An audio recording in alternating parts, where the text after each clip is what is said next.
Week 2 for market update. This month's video series is all about what to expect in the real estate market this year. Are we going to see a crash? Well, with bidding wars and lack of inventory, many people are asking us if we feel the market may crash. You know the saying, what goes up must come down. And I understand how scary it may be thinking about what to do. I'm in the market just like you. Hey there, Dana Weis with eXp Realty, and this is a very unpredictable time. But let's really compare what happened back in 2006 when we had one of the biggest crashes in American history. According to the National Association of Realtors chief economist, Lawrence Yun, he says, and I quote, "Such a frenzy of activity, reminiscent of 2006, raises questions about a bubble and the potential for a painful crash. The answer?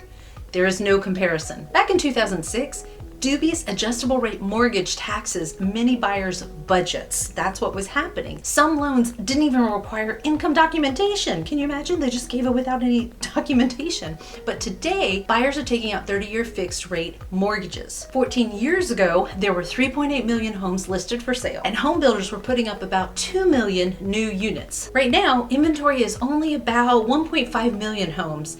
And quite frankly, home builders are actually underproducing compared to historical averages. So the thing to notice from that quote was when Yoon said, there is no comparison. There's no comparison between the two. Also, major contributors to the crash back in 2006 was the fact that stated income loans were being given to buyers. Buyers were being qualified for a loan that they simply could not afford, and in many cases, little paperwork was needed to qualify for a loan. Someone would simply state what they made, and that was considered enough. That is definitely not the case now.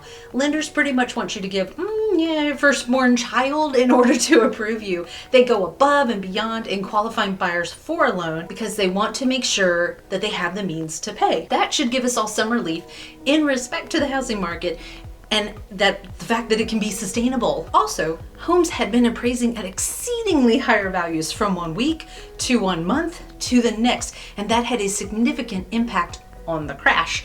But that is just not happening anymore. There are really stringent guidelines for appraisals, the amount a bank will lend for a home. We're just in a much better place. And I feel like we should all take solace in the fact knowing that there are many more factors that led to the crash of 2006 that we just don't see today. Yay! So, are you ready to make the wise choice?